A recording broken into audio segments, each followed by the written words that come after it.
ऐसे द्रव्यों के साथ जब आप शरीर में चिंत्यानामति चिंतनात् ये कॉन्फ़िगरेशन मैच होता है कि आप बहुत ज्यादा एक्सेसिव स्ट्रेस में भी हो और स्ट्रेस के कंडीशन में आप ऐसे द्रव्यों का सेवन कर रहे हो जो गुरु है, शीत है और स्निग्ध है, उस समय आपके शरीर में रसव स्रोतस दुष्ट होने वाला है।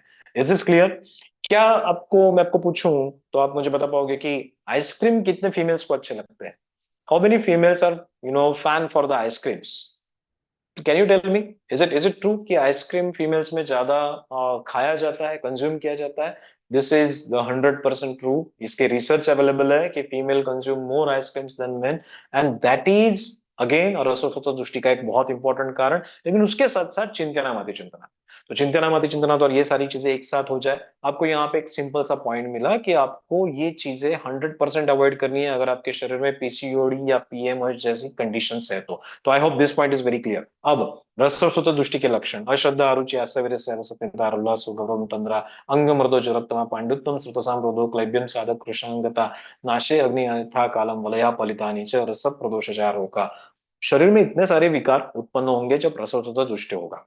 अब रसवसुत दुष्ट होने के बाद चिकित्सा क्या करनी है, कैसे आगे बढ़ना है, इसके बारे में आगे बात करने वाले हैं। लेकिन यहां तक हम आ चुके हैं, हमने रस समझ लिया है, थोड़ी बहुत कंडीशन में हमने आर्तो का आयुर्वेदिक टच ले लिया है। अब हम थोड़ा सा सीखेंगे कि आज के आगे जो हम अलग अलग कंडीशंस सीखने वाले हैं वो कंडीशंस क्या है। जस्ट सी टू इट, ये common condition, the most common condition. Do you come across such patients? जल्दी जल्दी मुझे बताना कि आपके पास ऐसे पेशेंट्स आते हैं जिनमें 17 ईयर्स ओल्ड गर्ल है, ठीक है, चीफ कंप्लेंट है इरेगुलर मेंसेस, बीएमआई 32 है, सेडेंटरी लाइफस्टाइल है, स्क्रीन टाइम बहुत ज्यादा है, जंक फूड खाती है, स्वीट्स बहुत अच्छा लगता है, एक्सरसाइज बिल्कुल नहीं करती, लेट नाइट स्लीपलेसनेस है, एग्जाम का स्ट्रेस है, एलएच बढ़ा है, इंसुलिन बढ़ा है, बल्कि ओवरीज है, मल्टीपल फॉलिकल्स है। तो ये सारी चीजें वाली लड़की आपके पास आती है, the most common category of PCOD और पीएमओएस। कितने परसेंट केसेस? 42, आई विल से 60% केसेस इसी पैटर्न के होते हैं, राइट? इनमें रिजल्ट्स मिलते हैं क्या? यस, मिलते हैं। लेकिन इनमें फेल्योर भी आते हैं क्या? यस।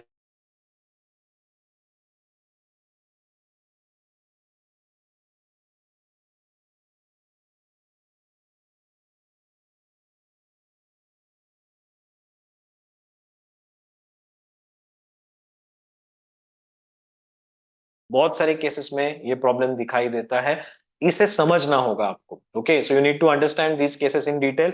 अभी तो हमने सिर्फ आपके सामने एक कंडीशन रखी है, इस कंडीशन को जब अगला मेरा आगे का सेशन चालू रहेगा ना, तो ये सारे कंडीशंस आपके दिमाग में चालू होने चाहिए।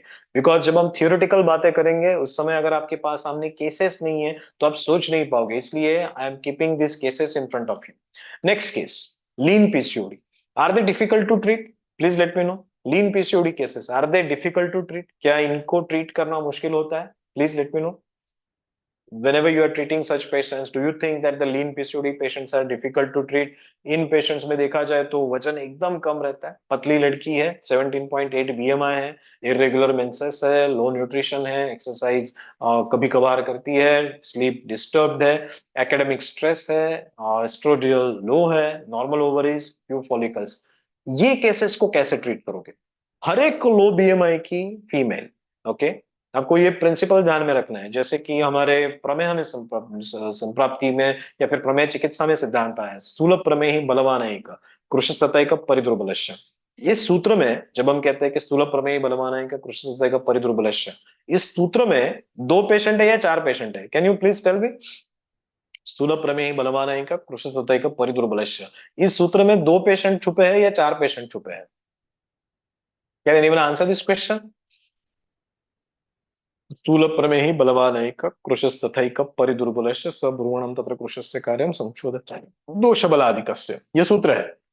अब इस सूत्र में दो पेशेंट छुपे हैं या चार पेशेंट छुपे हैं? Let me know what you think doctors. I want to see your report answers और रिस्पॉन्सेस। बेसिकली इस कंडीशन में चार पेशेंट छुपे हैं, स्थूल प्रमेहि बलवान, कृश प्रमेहि दुर्बल। अब तीसरा और चौथा कौन है? स्थूल प्रमेहि और दुर्बल और कृश प्रमेहि बलवान। Have you come across such cases? Diabetes के पेशेंट भी आप ट्रीट करते ही होंगे, क्या आपके क्लिनिक में ऐसे पेशेंट आते हैं जो स्थूल है लेकिन दुर्बल है? दुर्बल मतलब बलहीन, बल का मतलब बलम व्यायामेन परीक्षित, व्यायाम नहीं कर सकता है, एक्सरसाइज टॉलरेंस लो है, ऐसे पेशेंट, ओबेज है लेकिन भाग नहीं सकते, दौड़ नहीं सकते, थक चुके हैं, दीज आर ओबेज विथ दुर्बलता। और ऐसे भी पेशेंट होते हैं जो पतले हैं लेकिन एक्टिव है, पतले हैं और एक्टिव है, कंडीशन अलग हो जाती है। लीन पीसीओडी के पेशेंट जब आप ट्रीट करोगे वहां पे भी इस तरह से क्लासिफिकेशन आपका होगा। लीन पीसीओडी के पेशेंट का बीएमआई है 17.8, इसका वेट लॉस करना चाहिए क्या? What you think about it? Can you just put it in chat box? इस पेशेंट में वेट लॉस करना चाहिए क्या? 17.8 केजी इसका वेट है।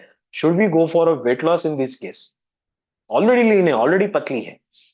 Let me know what you think about it, very important, because यहाँ पे आपको जब आप डिसीज पूरी तरह से समझोगे तब इन क्वेश्चंस का और बेहतर आप आंसर दे पाओगे, ऐसा मैं समझता हूँ। And now I moving ahead, इस केस को आपको दिमाग में रखना है।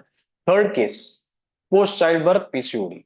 आपको दिमाग में ये रखना है कि चाइल्ड बर्थ, बेबी हो चुका है ना, तो जनरली वो इवनिंग में कोई ना कोई तो स्नैक्स कंज्यूम कर लेती है। इज इट ट्रू और false? Please let me know. कि जब वर्किंग वुमन को ये पता है कि शाम को घर जाके मुझे खाना बनाना है, सो कंपलसरी वो घर जाके खाना बनाने से पहले कुछ ना कुछ स्नैकिंग कर लेती है। So this is what there lifestyle is, और जिस वजह से उनके शरीर में सारी प्रॉब्लम्स आते रहते हैं। Sleep late night, body image के साथ स्ट्रेस है, और उसके साथ साथ सेल्फ आइडेंटिटी भी प्रूव करनी है, स्ट्रेस बढ़ रहा है, एलएच एलएच बढ़ चुका है। अब यहाँ पे क्लासिकल पीसीओडी की कंडीशन है पोस्ट चाइल्ड बर्थ। और एक case, fourth case, hair fall, excessive hair fall हो रहा है। If you see 28 years old, amenorrhoea और हेयर फॉल है, सीवियर है, बीएमआई 22 है, दिनचर्या इरेगुलर है, food habits tea coffee excess है, एक्सरसाइज नहीं कर रही है, इंसोम्निया की पेशेंट है, फियर ऑफ फेलियर है, एस्ट्रोडियल लो है, प्रोलैक्टिन हाई है। How many of you have seen the cases where prolactin levels are high and they are difficult to treat? Do you agree with this? Those patients who have a high prolactin values, they are difficult to treat. Do you agree with this? Please let me know. क्या इन cases को reverse करना थोड़ा सा मुश्किल होता है, इससे आप सहमत हो? I want to know your experience. If you have got that experience please share it with me, कि प्रोलैक्टिन बढ़े हुए केसेस को डील करना थोड़ा सा मुश्किल होता है। Does it resonates with you? क्या आपका अनुभव भी इसके साथ मैच करता है? Let me no in the chat box. Okay, mildly bulky ovaries, ये कंडीशन है। फिफ्थ केस क्या है? Hypothyroidism. When we talk about hypothyroidism, आप सब जानते हो कि हाइपोथायराइडिज्म के केसेस में पेशेंट को T3 T4, हाइपोथायराइडिज्म के बारे में कुछ शेयर करना चाहूंगा इंटरेस्टिंग। हाइपोथायराइडिज्म के केसेस में T3 T4 नॉर्मल रहता है या बढ़ा हुआ रहता है? Can anyone answer this question? What happens with the T3 T4 in the patient of hypothyroid? Normal रहता है या बढ़ा हुआ रहता है? Doctors can you share in chat box? In a patient of hypothyroid T3 T4 normal रहता है या बढ़ा हुआ रहता है? If you see to the reports, generally आपने देखा होगा कि T3 T4 hypothyroid, I'm talking about hypothyroid, sometimes normal, okay, hypothyroid, maximum cases में हाइपोथायराइड नॉर्मल है, राइट? बढ़ा कौन है? बढ़ा है टीएसएच, और टीएसएच सीक्रेट किसने किया है? थायराइड ने किया है या पिट्यूटरी ने किया है? Who has secreted the TSH? Thyroid ने किया है या फिर पिट्यूटरी ने किया? TSH is a hormone secreted by thyroid और पिट्यूटरी। और अगर पिट्यूटरी ने किया है और बड़ी हुई है, so should we call it as a hypothyroid or we should call it as a hyperpituitarism? We are, labeling thyroid gland as a corrupt. Let me tell you the fact. 100 patient आप देखो hypothyroid के, you will see majority of them are obese, majority of them are obese. और जब patient वजन gain करता है, obeys होता है, तो ऑटोमेटिकली बॉडी की मेटाबॉलिक रिक्वायरमेंट ऑफ थायरोक्सिन बढ़ जाती है। समझो 60 केजी की एक फीमेल थी, उसका वजन बढ़ के 70 केजी हुआ, तो अगले 10 केजी के सप्लाई के लिए, 10 केजी का मेटाबॉलिक रेट मेंटेन करने के लिए जो कुछ एडिशनल थायरोक्सिन लगेगा, your body is going to expect it from the thyroid, but thyroid gland was producing a normal thyroxine for 60 kgs. Now your body will go to the brain and will ask कि बाबा थोड़ा सा thyroid को कहो और thyroxine भेजे, अगले 10 KG को भी भेजना है। तो पिट्यूटरी ने थोड़ा सा टीएसएच बढ़ा दिया, अब थायराइड ने अपना थायरोक्सिन लेवल बढ़ा दिया, अब लेवल आपका मैच हो चुका है, ब्लड आप लेते हो, आपको T3 T4 नॉर्मल मिलते हैं, लेकिन TSH बढ़ा हुआ मिलता है क्योंकि वो नॉर्मल से ज्यादा आ चुका है। अब इस स्थिति में प्रॉब्लम ओवरवेट ने किया, पिट्यूटरी ने किया, या फिर थायराइड ने किया? Who was creating the problem? Overweight, जो बढ़ा हुआ एडिशनल वजन था उसने प्रॉब्लम क्रिएट किया, या फिर थायराइड ने प्रॉब्लम क्रिएट किया, या फिर पिट्यूटरी ने किया? What you think, what was the main corrupt over there? Who was the main corrupt, pituitary? Doctors please एक बार फिर से समझ लेना, सब नॉर्मल चल रहा था, thyroid, pituitary and body, everything was in normal rhythm, ठीक है, सब नॉर्मल रिदम चल रहा था। एक्सेसिव फूड इनटेक, कफवृद्धि, वजन बढ़ गया, 60 kg का वजन 70 kg हुआ। 70 kg जैसे ही हुआ तो मेटाबॉलिज्म के लिए your thyroxine is responsible for BMR maintenance, तो वो बेसल मेटाबॉलिक रेट को मेंटेन करने के लिए थायरोक्सिन लेवल्स मुझे ज्यादा चाहिए थे, लेकिन थायराइड तो बेचारा 60 kg के हिसाब से नॉर्मल काम कर रहा था। वेट गेन जैसे हुआ वैसे एडिशनल टिश्यूज ने ब्रेन को मैसेज भेजे कि हमें प्रॉपरली थायरोक्सिन नहीं मिल रहा है। ब्रेन ने पिट्यूटरी को कहा, हाइपोथैलेमस ने पिट्यूटरी को कहा, पिट्यूटरी ने फिर थायराइड को कहा, TSH बढ़ा दिया, और अब थायराइड ग्लैंड आपकी थोड़ी सी नॉर्मल 60 kg की जगह पे 70 को जितना चाहिए उतना थायरोक्सिन बना रहा है, इसलिए ब्लड में आपको थायरोक्सिन नॉर्मल मिला, TSH बढ़ा हुआ मिला। यहाँ प्रॉब्लम किसने क्रिएट किया? वजन ने, थायरोक्सिन ने, थायराइड ग्लैंड ने, या फिर पिट्यूटरी ने? तो problem was created by the weight. अब आप पूछोगे कि सर वजन की वजह से प्रॉब्लम है, तो बहुत सारे पेशेंट में तो नॉर्मल वेट होता है फिर भी थायराइड होता है। Yes, there the pathophysiology is different. तो first pathophysiology is, if you ask me what are the causes for hypothyroid, 5 different causes for hypothyroid. First cause is a wait, you work on weight you will get the major results. Second cause is adrenaline. Excessive adrenaline आपके body में anti TPO बढ़ा देता है। Please understand, excessive adrenaline मतलब stress, और जब जब stress बढ़ेगा आपके पेशेंट में एड्रेनालिन बढ़ेगा, और एड्रेनालिन बढ़ते ही उसके बॉडी में इम्यून सिस्टम एक्टिवेट होगी, इम्यून सिस्टम एंटी टीपीओ बढ़ा देगी, एंटी टीपीओ ने बढ़ा दिया तो ऑटोमेटिकली आपकी थायराइड ग्लैंड डैमेज होगी, प्रॉब्लम में आप फंस जाओगे। सो एड्रेनालिन ड्राइव्स द प्रॉब्लम। कितने लोगों ने देखा है कि हाइपोथायराइड के पेशेंट में जब स्ट्रेस फैक्टर्स पे आप काम करते हो ऑटोमेटिकली टीपीओ लेवल्स नॉर्मल होते हैं। Have you seen such cases? जिसे हम, और आपको पता है मॉडर्न जिसे ऑटो इम्यून कहता है ना, वो एक्चुअली रिवर्सिबल प्रॉब्लम है। मॉडर्न जिसे ऑटो इम्यून कहता है that is a reversible problem. Do you believe in it? Please let me know. Doctors, you are not communicating. आप जस्ट चैट बॉक्स में बातें करते जाओ, क्योंकि आपकी सोच और मेरी सोच जब मैच होगी तो रिजल्ट्स भी बहुत बढ़िया आएंगे। सो फैक्ट इज कि ऑटो इम्यून डिसीजेस को भी आप रिवर्स कर सकते हो। एक सिंपल सा फैक्टर समझ लो, जैसे मैंने कहा first is a weight, second is adrenaline. Excessive adrenaline, जब एड्रेनालिन बढ़ता है तो बॉडी में ऑटोमेटिकली कैटाबॉलिज्म बढ़ता है। कैटाबॉलिज्म जब बॉडी में ऑलरेडी बढ़ा हुआ है तो आपका ब्रेन थायरोक्सिन लेवल को बढ़ाएगा या कम करेगा? What you think, what your brain will do? Thyroxine को बढ़ाएगा या कम करेगा? जब आपके बॉडी में ऑलरेडी एड्रेनालिन बढ़ चुका है, कैटाबॉलिज्म बढ़ चुका है, तो ब्रेन क्या चाहेगा कि थायरोक्सिन भी बढ़ जाए। यानी एक लड़का मस्ती कर रहा है तो दूसरे लड़कों को भी भेजेगा और जाके दोनों मस्ती करो, या दूसरे को बोलेगा थोड़ा तू तो शांत रहे बेटा, ये मस्ती कर रहा है तो तू तो शांत रहे। What will happen? एड्रेनालिन बढ़ा है तो थायरोक्सिन भी बढ़ेगा, या उसे थोड़ा शांत करने की कोशिश की जाएगी? बढ़ा है तो ठीक है, उसके पीछे कारण है, लेकिन अब थायरोक्सिन तो मेरे कंट्रोल में है, इसे मैं कंट्रोल कर सकता हूँ। Is this clear? तो जब जब स्ट्रेस में व्यक्ति जाएगा तब तब आपके आपके ब्रेन खुद चाहेगा कि थायरोक्सिन लेवल कंट्रोल में रहे। अब थायरोक्सिन लेवल कंट्रोल में रहे, ये ब्रेन चाहेगा क्योंकि एक बच्चा ऑलरेडी मस्ती कर रहा है। एक था जिसका थायरोक्सिन और एड्रेनालिन दोनों भाई भाई है। भाई भाई क्यों कह रहा हूं मैं? क्योंकि ये भी बीएमआर बढ़ाता है, ये भी बीएमआर बढ़ाता है, दोनों बीएमआर बढ़ाते हैं। लेकिन जब एड्रेनालिन बढ़ता है तो ब्रेन चाहता है कि थायरोक्सिन लेवल थोड़ा कंट्रोल में रहे, लेकिन अगर थायरोक्सिन कंट्रोल में नहीं रहा तो इम्यून सिस्टम एक्टिवेट होती है, और वो इम्यून सिस्टम थायराइड ग्लैंड को ही अटैक कर देती है। That is what the anti TPO. Have you understood it? Have you understood? Treatment किसकी करोगे इस कंडीशन में? एंटी टीपीओ की, इम्यून सिस्टम की, या फिर एड्रेनालिन की? प्लीज लेट मी नो, किसकी ट्रीटमेंट करोगे आप?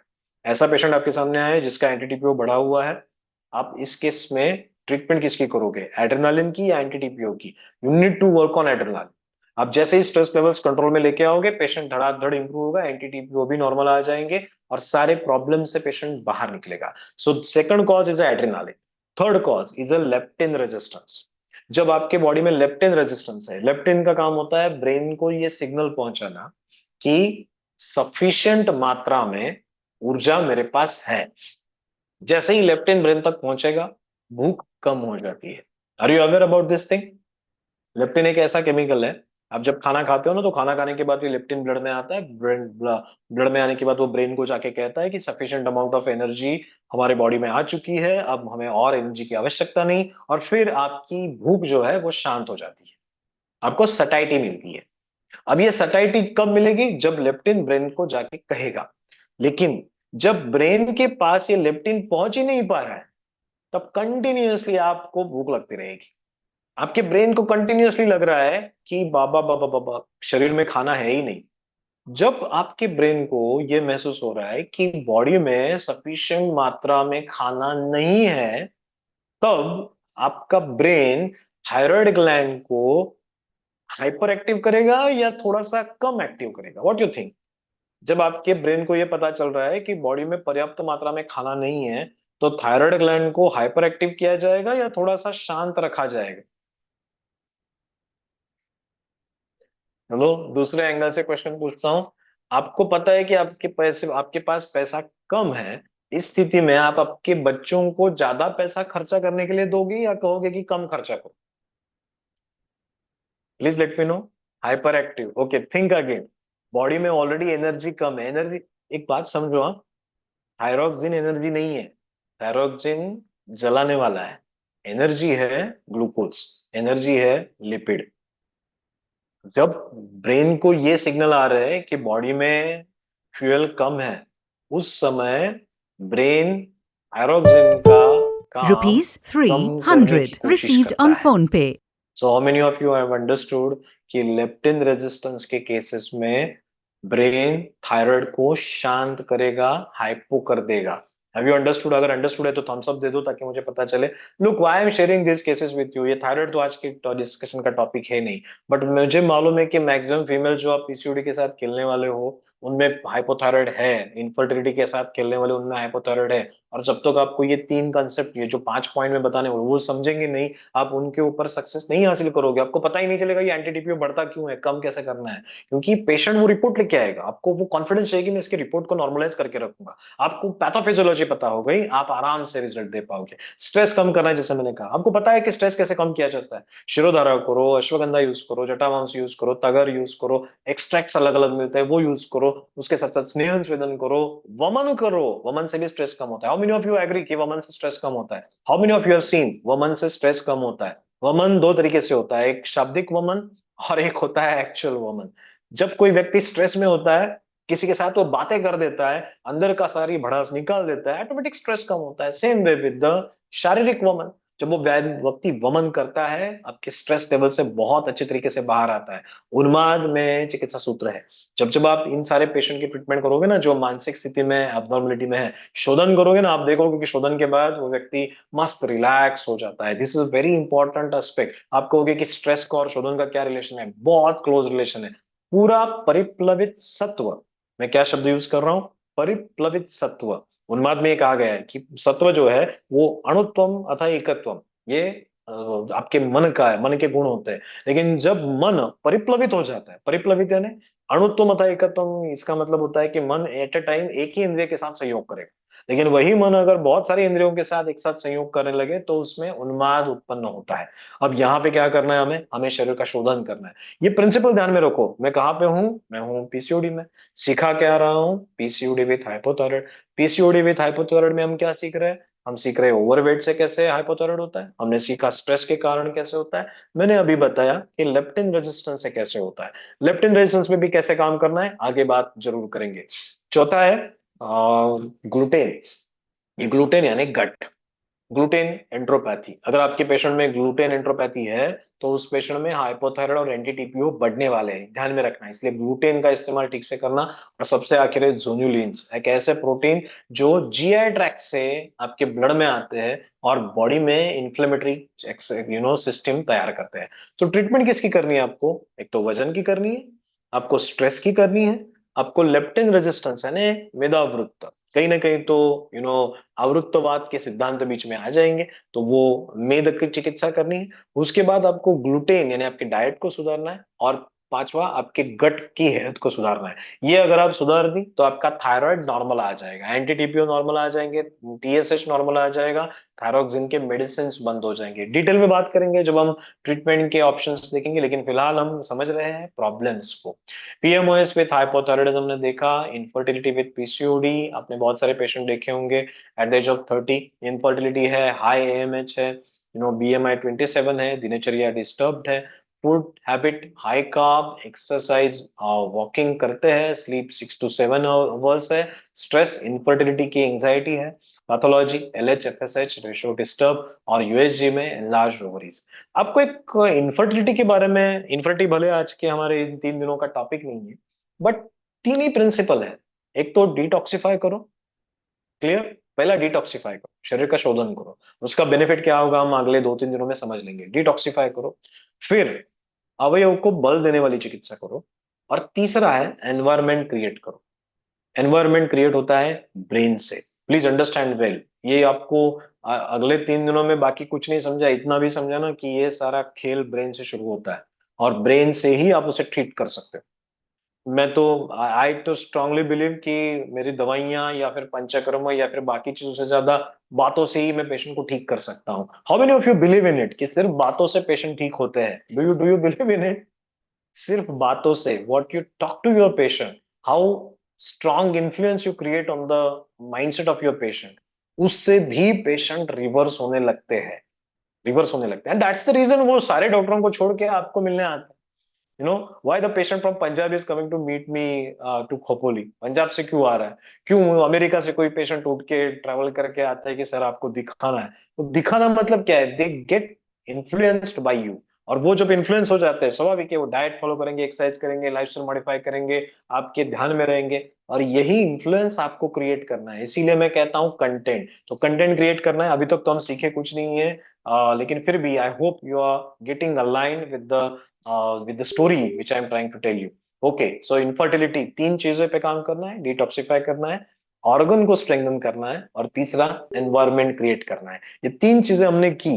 प्रॉब्लम तो वही होता है ना, एक तो रिसेप्टिविटी खराब होगी, ओव्यूलेशन नहीं होगा, ट्यूबल ब्लॉक होगा, एडिनोमायोसिस होगा, एंडोमेट्रियोसिस होगा, लेकिन ये सारा तो लोकल है।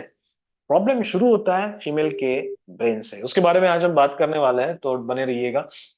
Dysfunctional uterine bleeding, DUB. ये डीयूबी की केसेस बहुत सारे इंटरेस्टिंग होते हैं। How many of you seen कि एक पेशेंट है जिसको आप ट्रीट कर रहे हो, और पीसीओडी की पेशेंट है, मेंसेस नहीं है 2 महीनों से, और पेशेंट के यूएसजी के रिपोर्ट में लिखा हुआ है कि एंडोमेट्रियल थिकनेस अच्छा खासा बढ़ चुका है। अब क्या आपको ये प्रेडिक्ट करना आना चाहिए कि एंडोमेट्रियल का थिकनेस अच्छा खासा बढ़ चुका है? इसका मतलब जब मैं उसे मेंसेस की दवाई दे रहा हूं, और जिस दिन मैं मेंसेस की दवाई दूंगा उस दिन के बाद एक्सेसिव ब्लीडिंग होने वाला है, क्या ये प्रेडिक्ट करना आना चाहिए? प्रेडिक्ट करना चाहिए या नहीं? Please let me no. Predict करना चाहिए या नहीं? और सिर्फ प्रेडिक्ट नहीं, प्रेडिक्ट करके पेशेंट को बताना चाहिए या नहीं? ये डिसफंक्शनल यूट्राइन ब्लीडिंग के बारे में ये बात समझ लेना कि ये तो मैथमेटिक्स है ना, कि आपने पेशेंट को बताना है कि बेटी ये देख, ये तेरा ईटी है ना, इंडोमेट्रियल थिकनेस बढ़ चुका है, तो जब मैं दवाई दे रहा हूँ, जब ब्लीडिंग होगा ना तो लंबा रहने वाला है। तो मेंटली प्रिपेयर रहे, डर मत कि कैसे हुआ कैसे हुआ, क्यों नहीं, रुकी नहीं रहा, रुकी नहीं रहा। वो 4 दिन वाला नहीं होगा, 3 दिन, 3 महीने से मेंसेस नहीं है तो 3 महीने का जो कुछ एंडोमेट्रियल थिकनेस बढ़ा है, वहां पे जो कुछ हाइपरप्लासिया है वो निकलेगा, तो वो कम से कम 9-10 दिन चलने वाला है। तो माइंडसेट में बना रहे कि ये लंबा चलने वाला है। if it is more than the bleeding last longer, that is। लेकिन मैडम, मनीषा मैम, मैं ये बताना चाहता हूँ कि क्या हमने पेशेंट को पहले बता के रखना है, या फिर जब वो चिल्लाते हुए आएगा कि 4 दिन हुए, 5 दिन हुए, 6 दिन हुए, फिर भी ब्लीडिंग नहीं रुक रहा है, तब बताना है? कब बताना है? If you make your patient aware, तो ऑटोमेटिकली उसका ट्रस्ट फैक्टर आपके ऊपर बढ़ने लगता है। वो बोलता है डॉक्टर ने तो बताया था, होशियार डॉक्टर है मेरा, सब पता है इसको। तो जब जब आप पेशेंट को प्रेडिक्शन दिन उठते हो ना तो मजा आने लगता है। आपको पेशेंट को प्रेडिक्शन देते आना चाहिए, 10 दिन में ठीक होगा, 20 दिन में ठीक होगा, 90 दिन में ठीक होगा, 80 दिन में ठीक होगा, वो भी मेजरमेंट पैरामीटर के साथ देना चालू कर दो, ऑटोमेटिकली वो चीजें होने लगती है। यो ये आज के सेशन के बाद, 3 दिन के सेशन के बाद बदलाव क्या आना चाहिए आपने मालूम है? बदलाव इतना आना चाहिए कि कॉन्फिडेंस लेवल टॉप होना चाहिए, पेशेंट को कमिटमेंट, प्रॉमिस, ये सारी चीजें देते आनी चाहिए। ये भी हुआ तो भी मैं जीत गया ऐसा समझूंगा। डीओबी, अभी हम सीख कुछ नहीं रहे, हम ना पैथोलॉजी सीख रहे हैं, हम सिर्फ केस स्टडीज पढ़ रहे हैं। Is it clear? हम अभी सीख कुछ नहीं रहे, आगे बढ़ते हैं। Then comes dysmenorrhoea, very common. Dysmenorrhoea with PCOD, बहुत सारी गर्ल्स में ये कॉमन देखा जाता है। बहुत अच्छे तरीके से इसे ट्रीट किया जा सकता है। और this is not just my concern is when the female is suffering with the dysmenorrhea, mark my words very well, dysmenorrhoea के साथ जब कोई फीमेल सफर कर रही है, she is fighting with the feminine energy. Do you agree with this? A girl who is suffering with the dysmenorrhea is actually a girl who is fighting with the feminine energy. Do you agree with this? Please let me know. अगर आपको अभी ये सही नहीं लग रहा है, we will go through the session and you will ask you again the same question. Let's move ahead. So the theory about PCOD is a feminine energy is flowing continuously and the female should be able to use it for her growth. अगर वो नहीं होता है तो the same energy keeps on troubling you. Is this clear? Menses और menstrual cycle or that feminine excess is not a problem for the girl. It's in fact a source of huge energy, and once a female understands it, the hormonal axis gets normalized. ये बहुत important factor है, मेरे consultation का एक बहुत important tip होता है ये, कि फीमेल को उसके फेमिनिन एनर्जी के प्रति अवगत करवाना, अवेयर करवाना और उसके फेमिनिन एनर्जी को यूज करने की क्षमता देना। This is a very important message I want to deliver, give it to you. आपने भी आपके हर एक पेशेंट को बताना है, use this words as it is.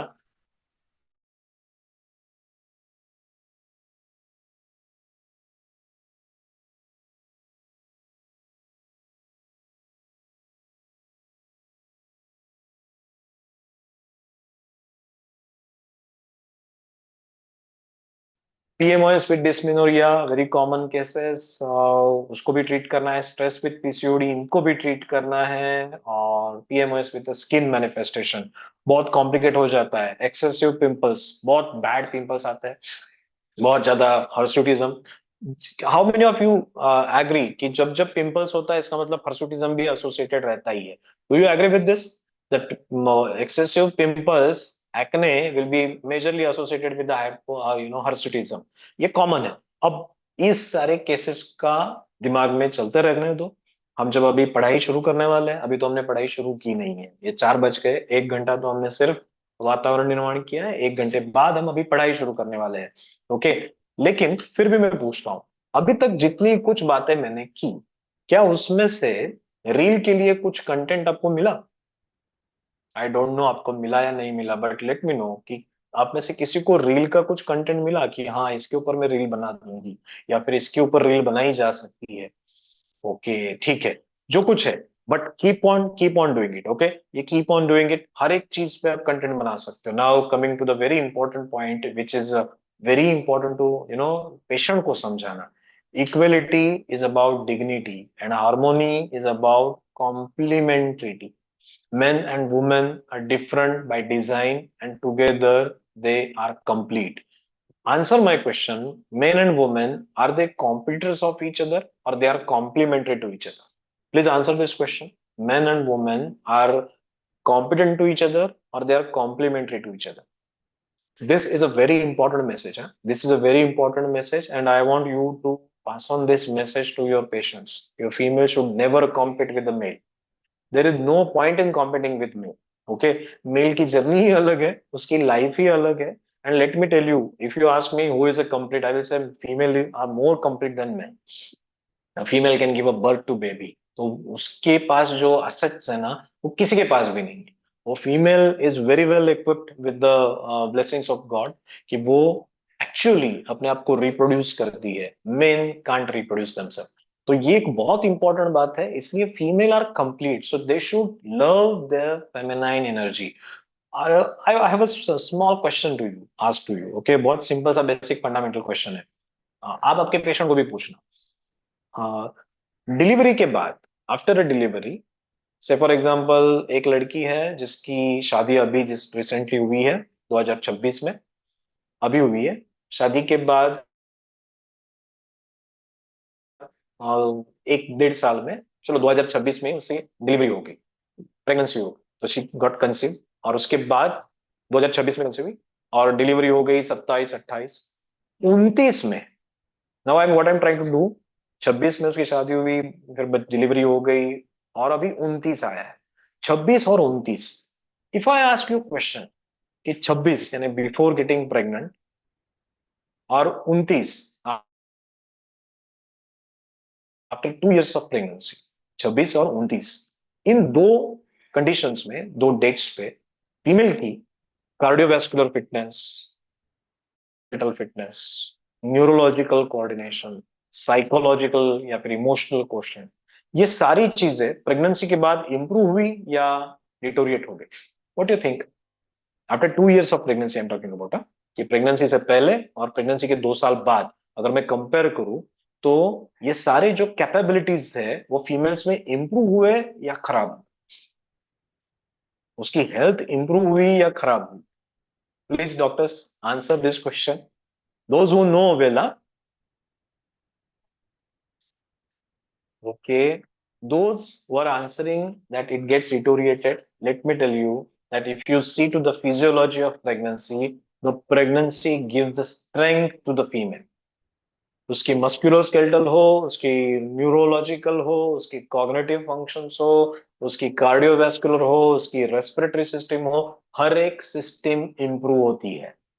And unfortunately हम उसे इस तरह से देखते हैं कि प्रेगनेंसी के बाद शरीर खोखला हो जाता है। The fact is pregnancy gives you so many good things.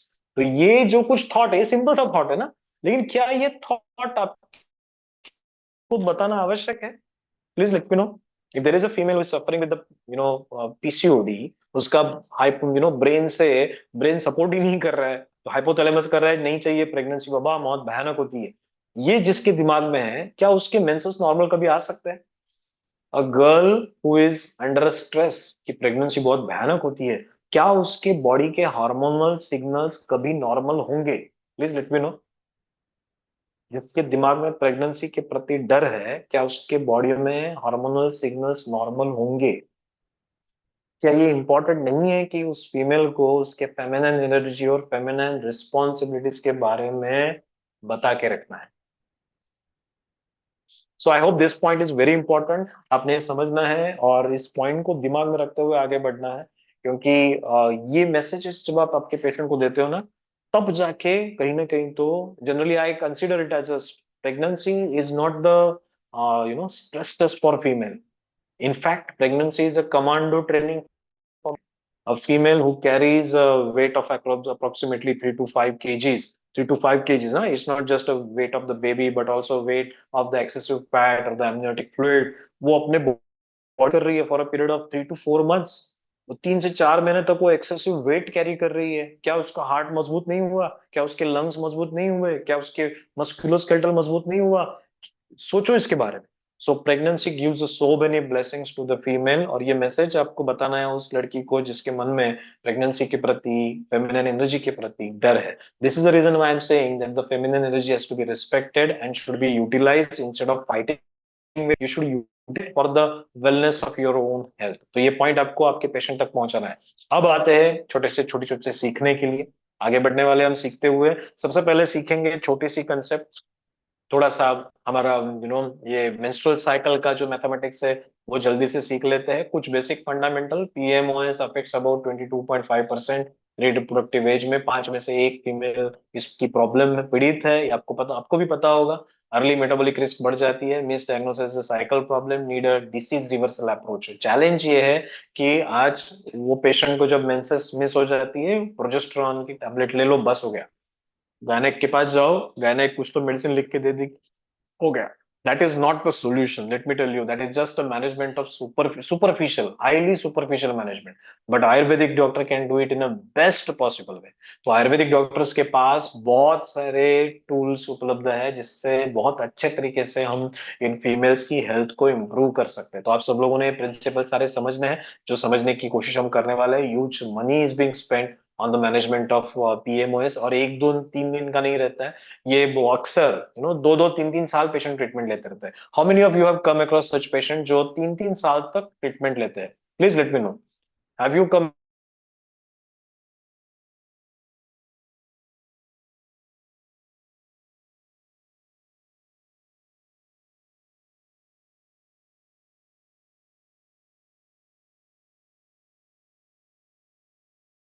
I met one doctor. She is a physiotherapist.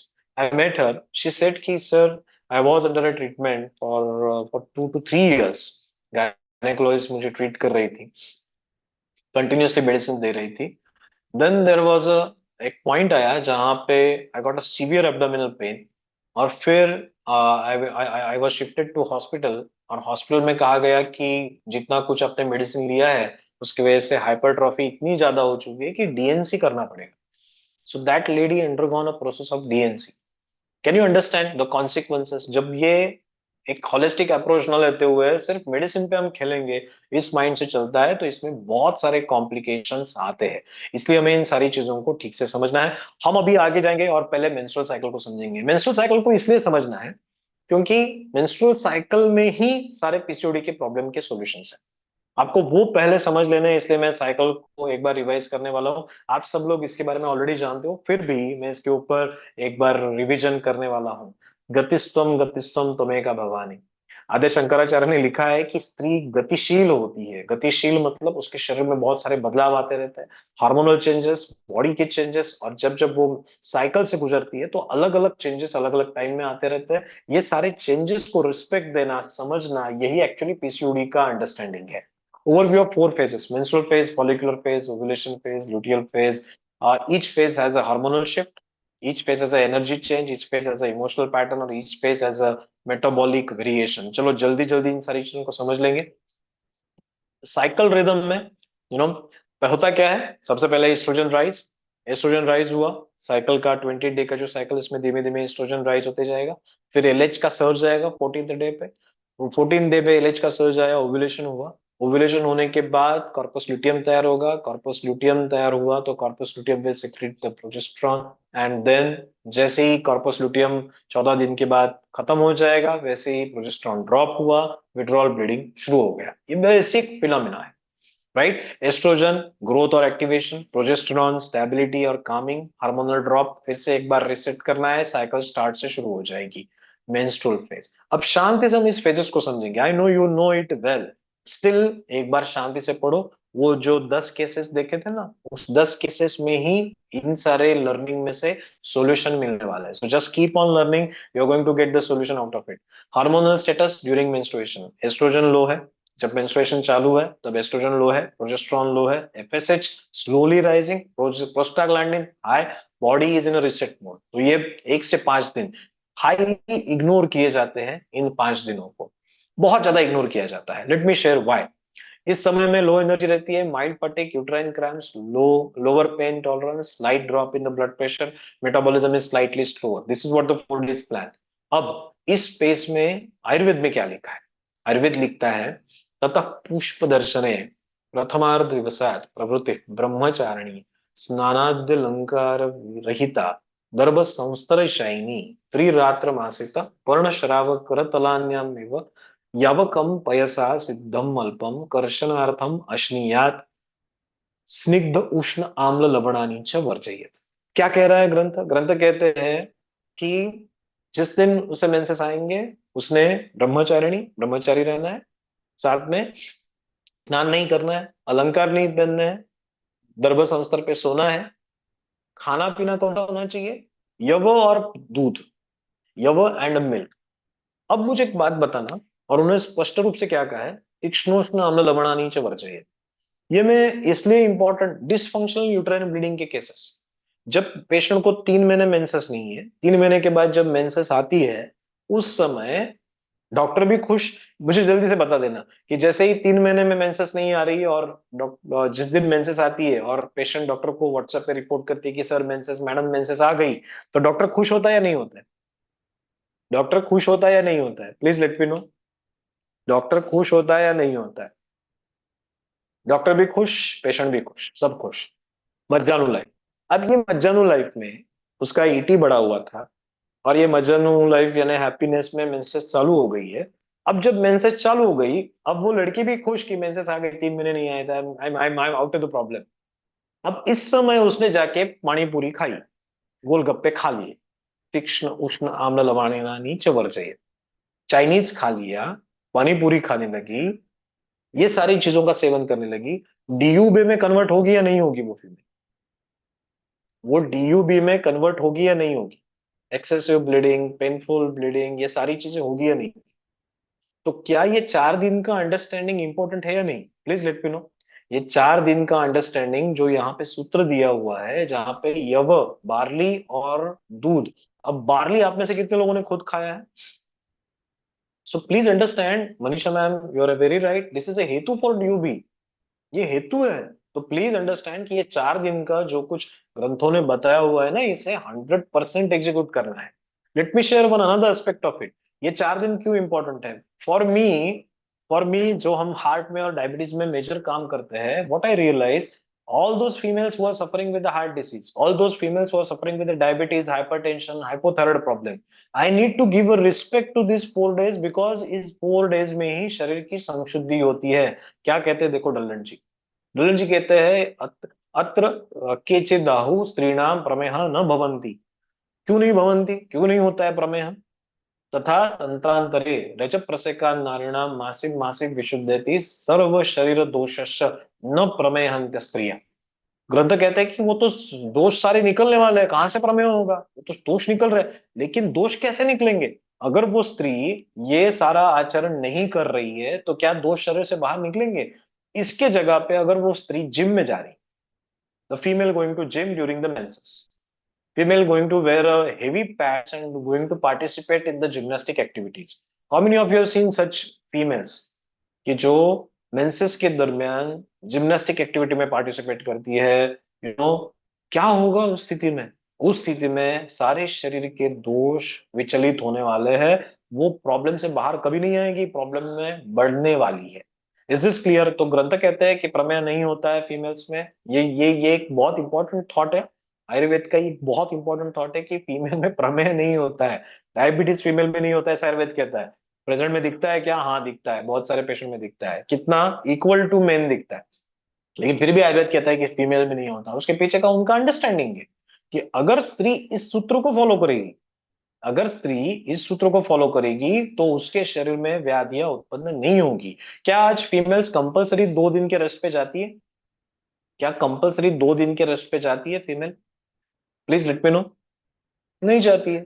So if they are not resting their body in the phase when the sympathetic system should be, जल्दी बताओ मुझे, menses के period में जब menses चालू है उस समय सिंपैथेटिक सिस्टम हाइपर एक्टिव चाहिए या सप्रेस चाहिए? Which system you would like to have in your body, sympathetic और parasympathetic? Please put your answers in chat box कि जब मेंसेस चालू है तो उस फीमेल के शरीर में सिंपैथेटिक एक्टिव चाहिए या पैरासिम्पैथेटिक चाहिए? एवरीवन, पैरा या सिंपैथेटिक? हाइपर सिंपैथेटिक या parasympathetic? I am going to teach you about it. मैं उसके बारे में ही बताने वाला हूँ, क्योंकि आपको ये समझना बहुत आवश्यक है। आपके बॉडी में हमें पैरासिम्पैथेटिक चाहिए। ये बात ध्यान में रखना कि फीमेल के शरीर में जब पैरासिम्पैथेटिक सिस्टम एक्टिवेट होती है उस समय तो ही सारे दोष शरीर से बाहर निकलेंगे। आपको जल्दी से मैं एक थॉट शेयर कर देता हूँ। जल्दी जल्दी हम, एएनएस को सीखना है आपको। Do you want to learn ANS, autonomic nervous system? 10 minute में लर्न करना है। जल्दी बताओ, do you want to learn? तो मैं एक्सप्लेन करता हूँ। जल्दी से हम सीख लेते हैं, ओके? क्योंकि ये इंपॉर्टेंट है।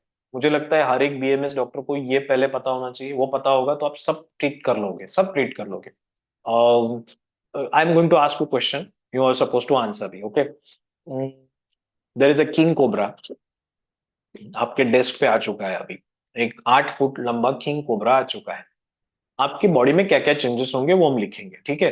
First off tell me, pupil के साथ क्या होगा? प्यूपिल विल बी कॉन्स्ट्रिक्टेड और डायलेटेड। प्यूपिल क्या हो जाएंगे? When king cobra is there in front of you, pupil dilate हो गए या कॉन्स्ट्रिक्ट हो गए? ऑब्वियसली डायलेट होंगे, भागना है वहां से, right? You have to run away from the cobra, so your pupil will be dilate, your eyes will see कहाँ से भाग सको, so you will be able to run away from it. जब किंग कोबरा कोबरा आपके table पे है, उस समय आपके स्किन का ब्लड सप्लाई बढ़ेगा या फिर स्किन का ब्लड सप्लाई कम हो जाएगा? What do you think? King cobra सामने है, अब स्किन का ब्लड सप्लाई बढ़ाना है या कम करना है? ओके, सुषमा जी कहती है बढ़ेगा, मनीषा जी भी कहते हैं बढ़ेगा, राजेश जी भी कहती है, सब लोग कहते हैं बढ़ेगा। ओके, अब मुझे बताओ, किंग कोबरा सामने है, स्किन का ब्लड सप्लाई बढ़ाया, किंग कोबरा से बचने के लिए आपको भागना है, तो आपको स्किन को ब्लड चाहिए या मसल को ब्लड चाहिए? Where you need a more blood, skin और muscle? So you need blood to muscle, not to skin. इसलिए स्किन का ब्लड सप्लाई कम किया जाएगा। और इसीलिए हमारे भाषा में एक वाक् प्रचार है कि उसने सांप देख लिया तो वो सफेद पड़ गया, पीला पड़ गया, राइट? मराठी में कहते हैं पांढरा पडला, पीला पड़ गया, राइट? तो ये क्यों पीला पड़ता है आदमी? जब जब सिंपैथेटिक सिस्टम एक्टिवेट होती है, सब क्यूटेनियस ब्लड वेसल कॉन्स्ट्रिक्शन में चली जाती है। There are the alpha receptors which get stimulated by the adrenaline, causing a vasoconstriction leading to a reduced blood supply to your skin। तो स्किन का blood supply कम हुआ, सफेद हो गया व्यक्ति, ब्लड सप्लाई कहाँ गया? मसल की ओर गया। कोबरा सामने है, oral mucosa, oral mucosa, respiratory mucosa, सारे जो म्यूकस सिक्रेटिंग हमारे जो सेल्स है, गॉबलेट सेल्स है, वो ज्यादा सिक्रेट करेंगे या कम सिक्रेट करेंगे? म्यूकस सिक्रेशन बढ़ेगा या कम होगा? सलाइवा बढ़ेगा या कम होगा? पानी मुझे अभी यहाँ नहीं वेस्ट करना है, पानी मुझे ब्लड वेसल्स में चाहिए ताकि मैं भाग सकूं। So pani will be shifted to blood vessels, क्योंकि मुझे भागना है। सब म्यूकोजल वासोकंस्ट्रिक्शन। तो जैसे ही आपने सांप देख लिया, आगे आपका सब म्यूकोजल वासोकंस्ट्रिक्शन हुआ, सब क्यूटेनियस का वासोकंस्ट्रिक्शन हुआ, चेहरा सफेद, म्यूकस मुंह सूख गया, ड्राइनेस आ चुका है। तीसरा चेंज आपकी बॉडी में, आपकी बॉडी में तीसरा चेंज, पेरिस्टाल्टिक मूवमेंट इंप्रूव होंगे या कम हो जाएंगे? पेरिस्टाल्टिक मूवमेंट बढ़ेंगे या कम होंगे? सांप देखने के बाद पेरिस्टाल्टिक मूवमेंट बढ़ते हैं या कम होते हैं? स्किन का ब्लड सप्लाई कम हुआ है, म्यूकोजा का कम हुआ है, अब पेरिस्टाल्टिक की बात करें। चलो, पेरिस्टाल्टिक से पहले मेसेंट्रिक आर्टरी का ब्लड सप्लाई, मेसेंट्रिक आर्टरी यानी आपके पेट को सप्लाई करने वाली आर्टरी, उसका ब्लड सप्लाई बढ़ाए या कम करे? पेट को ब्लड सप्लाई बढ़ाए या कम करेंगे? इंटेस्टाइन को ब्लड सप्लाई बढ़ाए या कम करे? इंटेस्टाइन, सांप सामने है, मुझे भागना है उससे, तो अभी मैं खाना पचाऊं या फिर ब्लड सप्लाई इसको कम कर दूं? तो जब सांप सामने है, शेर सामने है, प्रॉब्लम में हूं मैं, तो मैं खाना पचाना में टाइम स्पेंड करूं या भाग जाऊं? भाग जाओ। तो भागने के लिए ब्लड सप्लाई जीआई ट्रैक को दूं या हाथ पैर को दूं? तो blood supply will be to GIT और टू एक्सट्रीमिटीज। जब मैं स्ट्रेस में हूं, जब मैं फाइट एंड फ्लाइट में हूं, जब मेरे सामने शेर है, मेरे सामने किंग कोबरा है, तो एक्सट्रीमिटीज को जाना चाहिए या फिर जीआई ट्रैक को जाना चाहिए? सो ऑल जीआई ट्रैक वासो कंस्ट्रिक्शन, रसवाहिनी दुष्यंते चिंत्या नाम अति चिंतनात्, अति चिंतन। तो जो जो स्ट्रेस में है, उसके जीआई ट्रैक का ब्लड सप्लाई कम होने वाला है। Is it well understood? Is it well understood कि जो जो स्ट्रेस में है, उसका जीआई ट्रैक का ब्लड सप्लाई कॉम्प्रोमाइज होने वाला है, गट एक्टिविटी ड्रॉप डाउन होने वाली है, मोर्टेलिटी कम होने वाली है, पेरिस्टाल्टिक मूवमेंट कम होने वाली है, इंटेस्टाइनल ब्लड सप्लाई कम होने वाला है। तो चिंता में अगर हो, तो स्वाभाविक है कि आपका रसोतत्व गया। Is this clear? I hope this point is very clear. अगला पॉइंट, जब आप स्ट्रेस में हो, जब आप स्ट्रेस में हो, तो शाखा टू कोष्ठ गति होगी या कोष्ठ टू शाखा गति होगी? जब आपके सामने किंग कोबरा है, तो कोष्ठ से दो शाखा में जाएंगे या शाखा से कोष्ठ में आएंगे? कोष्ठ टू शाखा या शाखा टू कोष्ठ? अगर आप दोष गति समझने की कोशिश करो तो आपको उसके सॉल्यूशंस पता चलेंगे। दोष शाखा से कोष्ठ में जाते हैं या कोष्ठ से शाखा में आते हैं? जब आप किंग कोबरा देख रहे हो, तो दोष कहां से कहा जाएंगे, शाखा टू कोष्ठ? अंकिता जी, दोष कोष्ठ से शाखा में चले जाएंगे। Is it clear? जब जब सिंपैथेटिक सिस्टम एक्टिवेट होगी, कोष्ठ टू शाखा, कोष्ठ टू शाखा चले जाते हैं। और इन सारे प्रिंसिपल्स को आपको क्यों मैंने समझाया? मेंसेस चालू है फीमेल के, उस समय मुझे ब्लड कोष्ठ में चाहिए या शाखा में चाहिए? दोष कहाँ चाहिए, कोष्ठ में चाहिए या शाखा में चाहिए? जब मेंसेस चालू है 4 दिन के, तो वहां पे दोष कहाँ चाहिए, कोष्ठ में या शाखा में? और व्यायाम उसे कहाँ लेके जा रहा है, व्यायाम उसे लेके जा रहा है शाखा में। स्नान उसे लेके जा रहा है शाखा में। एक्टिविटी उसे लेके जा रही है शाखा में। दिस इज रीजन वाई उस 4 दिन में उस फीमेल को कंप्लीट बेड रेस्ट दो, ये कहा गया था। A fantastic cultural incorporation of pure Ayurvedic और हेल्थ साइंसेस, इसे मैं कहूं तो ये है। 4 दिन बेड रेस्ट, बाजू में रखो, कुछ काम मत दो, किचन में भी मत लेके जाओ उसे, काम ही मत दो उसे कुछ, बाजू में रखो, नीचे सोने दो। और उसके साथ क्या दो, अंधेरे रूम में रखो, क्योंकि उसका हार्मोनल पूरा शिफ्ट हो चुका है, मूड डिप्रेस्ड है, शांति से बैठने दो एक जगह पे। ये प्रिंसिपल्स है। आपको ये प्रिंसिपल समझने होंगे, आपके उन पेशेंट्स को ये सिखाने होंगे। मुझे बताओ कि जो फीमेल ड्यूरिंग मेंसेस एक्सरसाइज करती है, डिस्मेनोरिया होगा या नहीं होगा? Female doing exercise in the during the menstrual period, dysmenorrhoea होगा या नहीं होगा? डिस्मेनोरिया मतलब वेदना। वेदना किसकी वजह से आती है? Let me tell you the concept of vedana. आप किसी भी वेदना की, पेन की ट्रीटमेंट करते हो ना, तो ये बात ध्यान में रखना, वात वृद्धि से वेदना होती है, यस और नो? वात वृद्धि से वेदना होती है, यस और नो?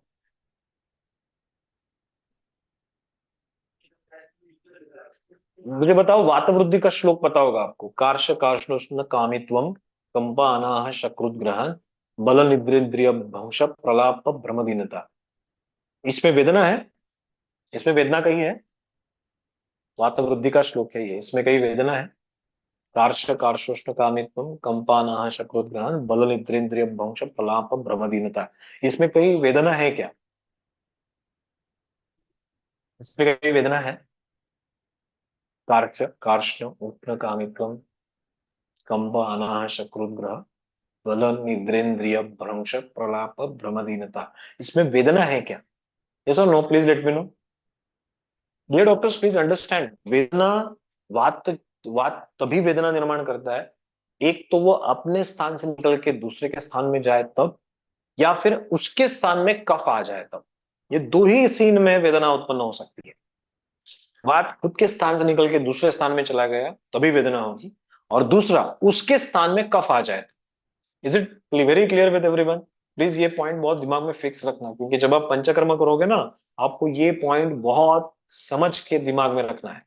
दो मैंने पॉइंट कहे हैं, एक वेदना तब होगी जब वात अपने स्थान को छोड़ के दूसरे के स्थान में जाएगा, और दूसरा जब वात अपने ही स्थान में है लेकिन कफ उसके स्थान में आ गया है, तब वेदना होगी। Is it clear? निरोग बस्ती में हम निरोग बस्ती देते हैं, तो निरोग बस्ती वात की चिकित्सा है। निरोग बस्ती का श्रेष्ठ द्रव्य कौन सा है? श्रेष्ठ द्रव्य निरोग बस्ती का, निरोग बस्ती का श्रेष्ठ द्रव्य कौन सा है? Come on, answer this question. जो हम वात की चिकित्सा करते हैं तो हम निरोग बस्ती देते हैं, तो निरोग बस्ती का श्रेष्ठ द्रव्य कौन सा है? निरोग बस्ती का श्रेष्ठ द्रव्य है मदन फल। मदन फल किसे निकालता है बाहर, वात को या कफ को? How many of you agree with this? Dear doctors, please respond. I'm not getting whether I'm able to deliver the message to you or not. क्या मेरी आवाज आ रही है? निरोग बस्ती का श्रेष्ठ द्रव्य मदन फल है, और मदन फल वात को बाहर निकालता है या कफ को बाहर निकालता है? अगर ये कफ को बाहर निकालता है, तो ये निरोग बस्ती में पावरफुल बस्ती है, जिसकी उहापोह नहीं की जा सकती, इतनी पावरफुल बस्ती है। तो इसका श्रेष्ठ द्रव्य तो तेल होना चाहिए था, आपका फेवरेट दशमूल होना चाहिए था, लेकिन उसका श्रेष्ठ द्रव्य है मदन फल। तो ये मदन फल करता क्या है, जैसे मैंने कहा, वात के स्थान से कफ को निकालना है तो मदन फल लगेगा। और कहां से देना होगा? नीचे से देना होगा। निरोग बस्ती का प्रत्यागमन काल 48 मिनट्स, ऊपर से मदन फल चटाओ तो भी प्रत्यागमन काल 48 minutes. Is it clear with you?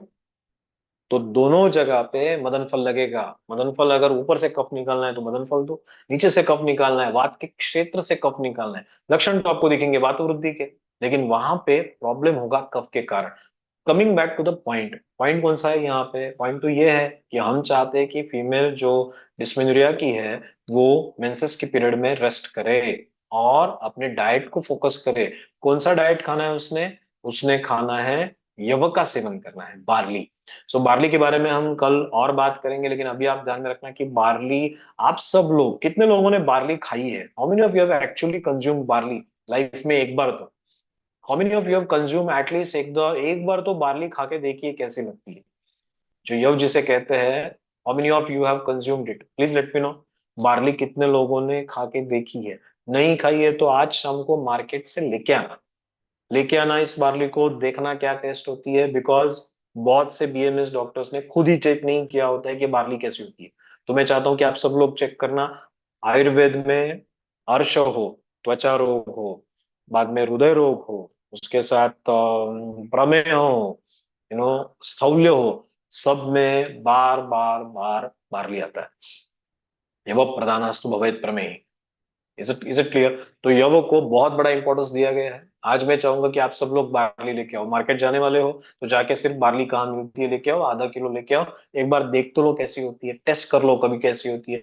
बहुत से बेनिफिट मिलेंगे आपको, क्योंकि आगे डाइट में हम ये सारी चीजें सीखने वाले हैं। डोंट वरी, लेकिन यहाँ पे ग्रंथों ने कहा है बार्ली विथ मिल्क, इसका सेवन आपने करना है। और ये करते हो, और उसके साथ साथ तीक्ष्ण उष्ण आम्ल लवण आहार रस नहीं सेवन करना है। हमने पैरासिम्पेथेटिक सिस्टम सीख ली, हमने सिंपैथेटिक सिस्टम सीख ली। सिंपैथेटिक को सप्रेस करना है सेंसर, तब जाके मेंस्ट्रुएशन प्रॉपर होगा। शाखा टू कोष्ठगति चाहिए, जिससे मेंसेस ठीक हो जाएंगे, और फीमेल डिस्मेनोरिया हो, या फिर पीसीओडी हो, या फिर ओव्यूलेटरी प्रॉब्लम्स हो, या फिर रिसेप्टिविटी के प्रॉब्लम्स हो। A female suffering with the receptivity problem, IVF कर रही है, सक्सेसफुल नहीं हो रहा है, पेशेंट आते हैं या नहीं आते? Please let me no.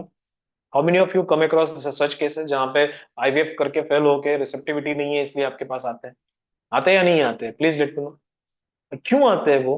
क्यों, क्या हो क्या रहा है वहां पे उस 4 दिन में? वो कहते हैं कि नहीं मेंसेस तो नॉर्मल है। सब मेंसेस में तो सब नॉर्मल चल रहा है, कहाँ नॉर्मल चल रहा है? मेंसेस में वो काम कर रही है, जॉब पे जा रही है, ये सारे तीक्ष्ण उष्ण आम्ल लवण का सेवन कर रही है। उस समय में उसके शरीर में जो दोष एक्यूमुलेट हो रहे हैं, क्या उस सारे दोष उसके रिसेप्टिविटी को मेंटेन करेंगे? क्या उस ये सारे बड़े हुए दोष उसके जो कुछ एम्ब्रियो वहां पे बन रहा है उसे इम्प्लांट करने के लिए मदद करेंगे? नहीं कर सकते। So what you need to do, you need to understand the principle. ये सारे सूत्र, ये जो प्रिंसिपल है, इसे अपने क्लिनिक में एग्जीक्यूट करना है। We have learned about a sympathetic system, we have learned about a parasympathetic system. What happens if the sympathetic system gets activated during a menses? First thing, dysmenorrhoea, vasoconstriction, pelvic congestion, heightened pain perception. Pain perception भी बढ़ेगा, वेदना बढ़ जाएगी, anxiety, irritability, worsening of PCOD symptoms in the susceptible woman, ये सारी चीजें होगी। Follicular phase 6 से 14। अब देखो, ये 4 दिन का वर्णन, महिमा खंडन, गाइडलाइन, सारी चीजें दे दी। अब 6 से 13। अब 6 से 13 में क्या है? अब 6 से 13 में ऊपर से सारी सिस्टम चालू हो चुकी है। हाइपोथैलेमस, द मेन ड्राइवर कौन है? हाइपोथैलेमस से। प्लीज अंडरस्टैंड, हाइपोथैलेमस ने डिसाइड कर लिया नहीं करना है तो आप कुछ नहीं कर सकते, कितनी भी शतावरी खिलाओ कुछ नहीं होगा। Do you agree with this?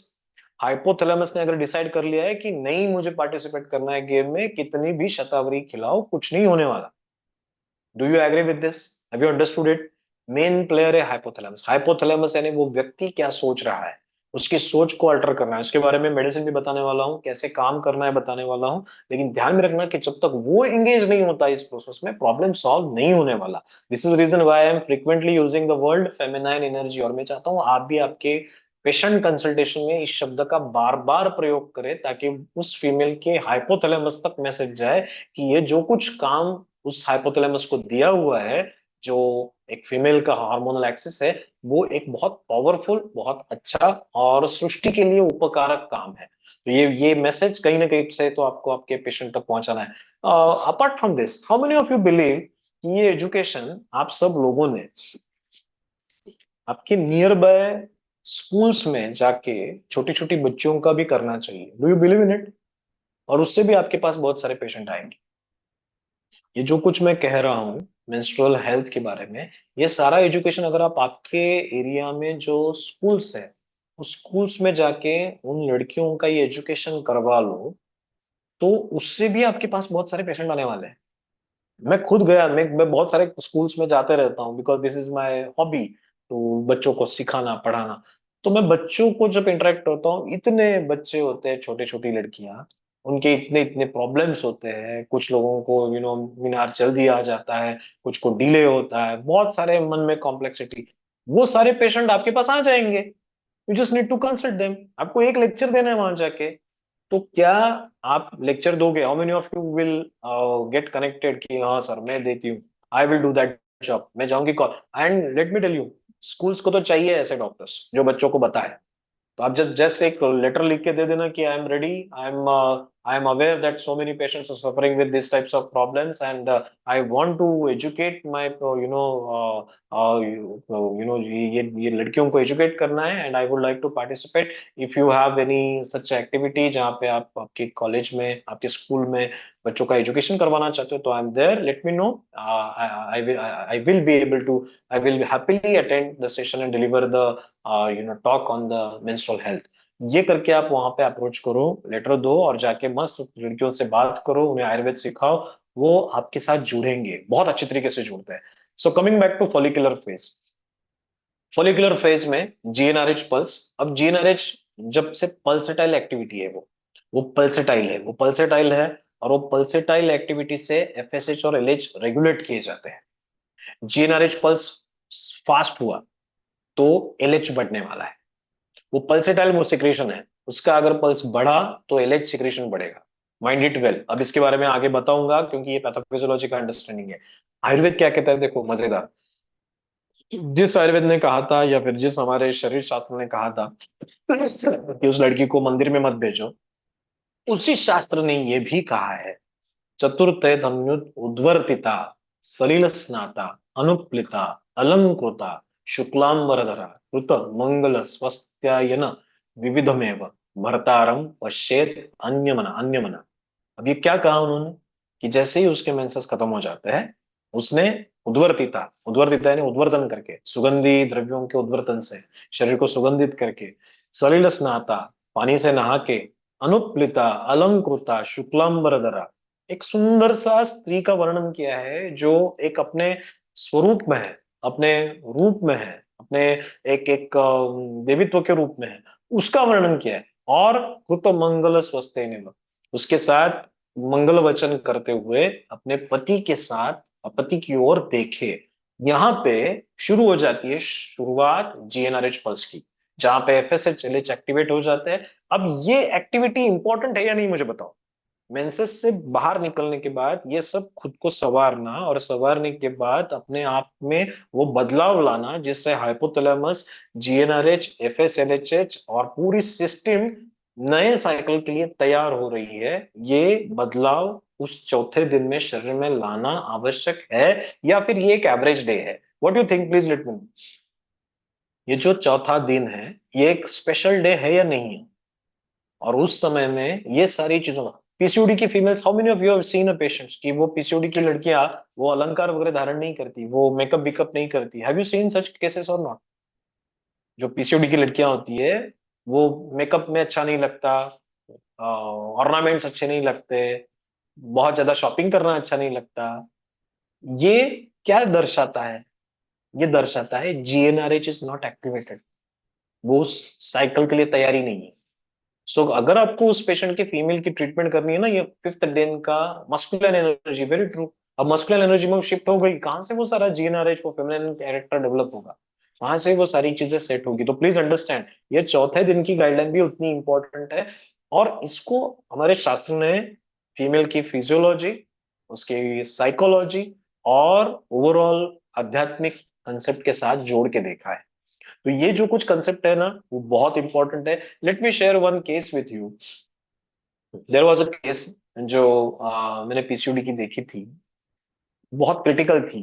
दिख रहा था कि शरीर में सारे दोष भरे पड़े हैं, और फीमेल भी ऐसी एकदम ओबेस थी, और पूरे मस्कुलिन कैरेक्टर वो था, testosterone everything was high, LH high, everything was high. Then I went into the depth of the case. Case में डिटेल गया, तो फिर हिस्ट्री टेकिंग, फिर मम्मी पापा क्या करते हैं, फिर मम्मी पापा क्या करते हैं, तो मम्मी पापा इस्कॉन के प्रोमोटर्स है. तो इस्कॉन में वो करते क्या है, तो वो लोगों को कंसल्ट करते हैं. तो मम्मी पापा घर में जब रहते थे, तो घर में बहुत सारे लोग आते थे, फैमिलीज, और उनके साथ कंसल्टेशन चलता था. यानी इनफैक्ट वो इस्कॉन की ऐसी फैमिली थी जो लोगों को उनके प्रॉब्लम से सॉल्यूशन प्रोवाइड करती थी. और ये लड़की, जब ये सारे फैमिली, मम्मी पापा लोगों को ज्ञान या सॉल्यूशन दे रहे हैं, तब ये लड़की घर में ही है. अब ये लड़की ने बचपन से क्या सुना है, जब जो फैमिलीज उनके घर में कंसल्टेशन के लिए आते थे, वो फैमिली में फैमिली इश्यूज ही मेजर कॉज होता है. हस्बैंड वाइफ के झगड़े, सास बहन के झगड़े, ये सारे झगड़े सॉल्व करने का काम वो उसके मम्मी पापा करते थे. अब उस लड़की के दिमाग में बचपन से क्या बिलीव हुआ है मालूम है, कि she is not ready to get to go for a marriage. Marriage कुछ अच्छी बात नहीं है। इफ मैरिज इज अच्छी बात नहीं है, उस लड़की के दिमाग में सेट हुआ है, तो क्या हार्मोनल एक्सेस उसका सेट होगा? कभी उसका हार्मोनल एक्सेस नॉर्मलाइज होगा? नेवर। प्लीज अंडरस्टैंड, ये सारी चीजें काउंट करती है। और जब मैंने उस फीमेल के साथ कंसल्टेशन किया, उस लड़की के साथ बात की, ये कैसे होता है मतलब, when you go into the depth of the case, आपको सारी चीजें पता चलती है और फिर पता चलता है कि ये तो जीएनआरएच का प्रॉब्लम है। I want you all to work on it. पुरुषट प्रकृति, प्रकृति त्रिगुणात्मक है, प्रसव धर्मिणी है और गतिशील है। इस गतिशील प्रकृति को रिस्पेक्ट देते हुए आपको आगे जाना है। कंसल्टेशन का ये बहुत इंपॉर्टेंट फैक्टर है। Coming back to our hormones, क्योंकि ये हार्मोनल स्टडीज आपको ध्यान में रखनी है। क्या होता है, एस्ट्रोजन यानी मेंस, ड्यूरिंग मेंसेस सारी चीजें लो है। मेंसेस जैसे रुके, चौथा दिन शुरू हुआ, अब अपना जीएनआरएच पल्स एक्टिवेट हुआ। धीमे धीमे धीमे F H L H H बढ़ने लगे। F S H L H जैसे जैसे बढ़ने लगे, क्या आगे का मूवमेंट क्या है? जैसे आगे का मूवमेंट ये है कि आपकी ओवरीज में से अल्टरनेटिवली एक एक फॉलिकल मैच्योर होने की प्रक्रिया में लग जाएगा। अब जब फॉलिकल मैच्योर हो रहा है ओवरीज के अंदर, तो धीमे धीमे धीमे उसका साइज बढ़ रहा है, साइज बढ़ रहा है, अंदर एस्ट्रोजन बन रहा है, एस्ट्रोजन प्रोडक्शन बढ़ रहा है। जितना एस्ट्रोजन आएगा उतना एंडोमेट्रियल थिकनेस बढ़ते रहेगा।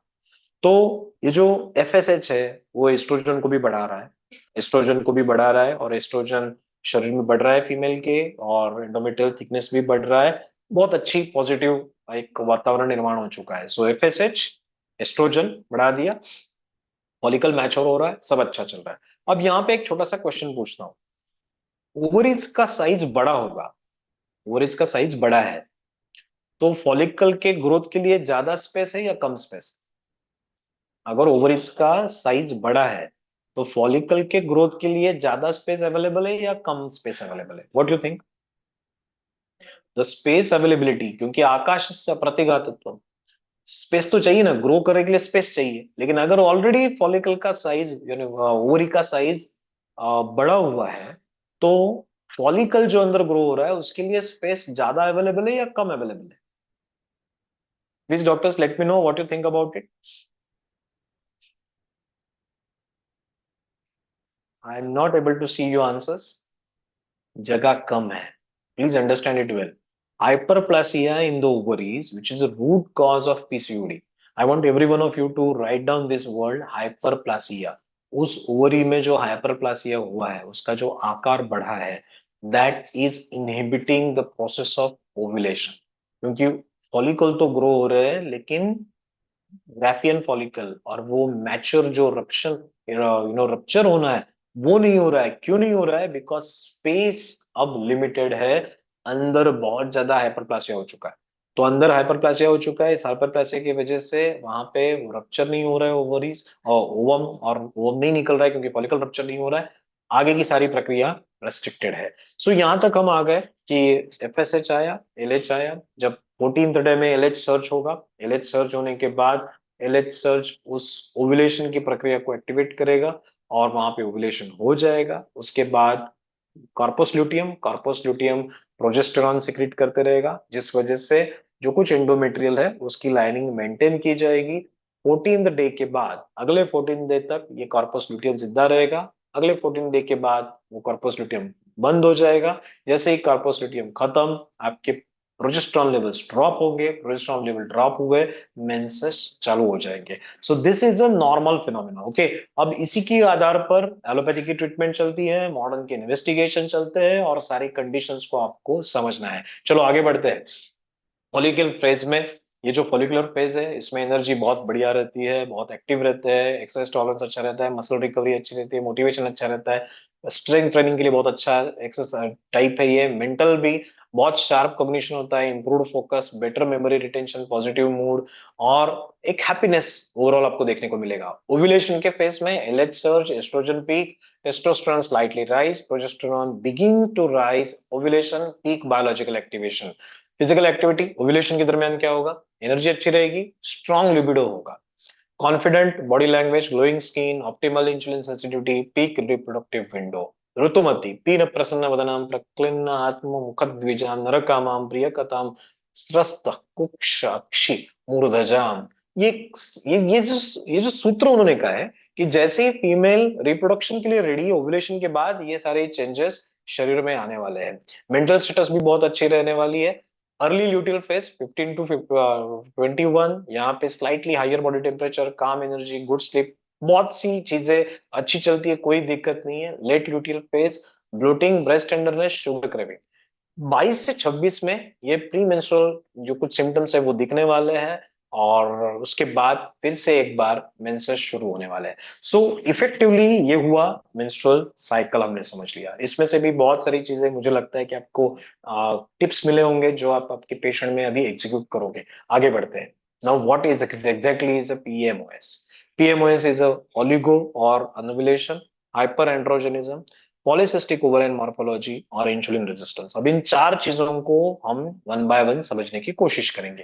फर्स्ट थिंग, मेंस्ट्रुअल सिम्टम्स कौन से होते हैं? इरेगुलर मेंसेस एक common symptom, but young girls में ये सिम्टम बहुत ज्यादा कंसर्न वाला नहीं होता, because they are not very concern about the missing the menses, right? जब उसके शरीर पे उसका इम्पैक्ट होने लगता है, जब उसके स्किन पे उसका इम्पैक्ट होता है, पेडलेडिमा आता है, मूड स्विंग होने लगते हैं, हाइपर हर्सुटिज्म देखने को मिलता है, या फिर एकेंथस देखने को मिलता है, तब वो कंसर्न होने लगती है।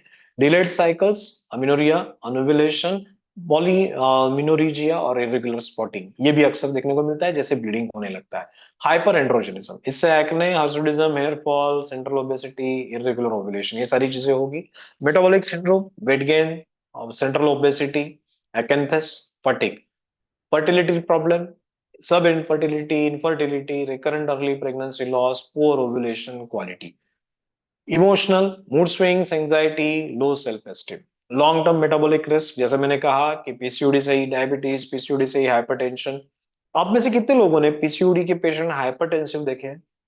Recently I met one patient, जैसे रियली सीरियस हाइपरटेंशन था। So PCOD with hypertension, how many of you have seen such patients? So these are too common, आगे चल के ये और कॉमन होने वाला है। तो इन सारे पेशेंट को आपको ट्रीट करना है, not only treat, you have to reverse them, right? So please make your mind that you are going to reverse this patients. Reproductive sequence, ovulation defect, late luteal phase insufficiency, increased miscarriage risk, poor egg quality in severe insulin resistance। अब क्या करते हैं हम? अब एक important factor देखते हैं जिसे हम इंसुलिन रेजिस्टेंस कहते हैं, राइट? इंसुलिन रेजिस्टेंस को क्यों समझना है? दो प्रकार से ये इंसुलिन रेजिस्टेंस आपके शरीर में एक्टिवेट होने वाला है। फर्स्ट है, आप एक्सेसिव फूड कंज्यूम करो, आपकी बॉडी में कैलोरी इंटेक बढ़ा। जैसे ही आपकी बॉडी में कैलोरी इंटेक बढ़ता है, आपके लिवर में ट्राइग्लिसरॉल लेवल्स बढ़ने लगते हैं। तो जैसे जैसे आप कैलोरीज बढ़ाते हो, ट्राइग्लिसराइड्स आपकी बॉडी में बढ़ने लगते हैं। कार्ब बढ़े, ट्राइग्लिसराइड्स बढ़ेंगे। So carb has a very strong relationship with the triglycerides. Please make it very clear कि ट्राइग्लिसराइड को आप फैट समझने की गलती मत करना। Triglycerides are directly related to your carbohydrate. ये डायरेक्टली फैट आपकी शुगर के साथ रिलेटेड है। So first process through which the PCOD develops is a diet induced PCOD. ये डाइट इंड्यूस्ड पीसीओडी में है क्या? A metabolic entry door, unhealthy diet pattern, high refined carbohydrate, frequent snacking, sugary beverages, or late night meals. What it happens? What it leads to? It leads to chronic hyperinsulinemia. जितना ज्यादा आप खाना खाते रहोगे उतना ज्यादा इंसुलिन सिक्रेट होता है, right? I have one question for you. If I consume sugar, insulin बढ़ेगा। If I consume protein, insulin बढ़ेगा। अगर मैंने एक ग्लास घी पी लिया, इंसुलिन सिक्रीशन बढ़ेगा, नॉर्मल रहेगा, या कम हो जाएगा? What you think?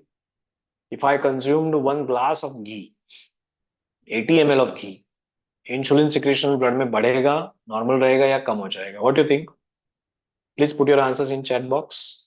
This is a very important question, क्योंकि ये जब आपको समझेगा तो आपको पंचकर्म और अच्छे तरीके से समझेगा, तो आपको अभ्यंतर स्नेहपान और अच्छे तरीके से समझेगा, तब आपको एक्चुअल पंचकर्म से कैसे बॉडी रिकवर होती है वो अच्छे तरीके से समझेगा। Please let me know what will happen with it, कि मैंने एक ग्लास, पूरा 80 ml का ग्लास घी पी लिया है, after consuming fat, your body is not going to produce insulin at all. Please make it very clear. A glycemic index of ghee कितना है? Glycemic index of any damn oil, any ghee, what is the glycemic index of ghee? Glycemic index of ghee is, come on doctors, answer this question. Glycemic index of ghee is 0. Is it clear? It's not going to give you sugar at all. It's a fat which doesn't need insulin for the process. Is it clear?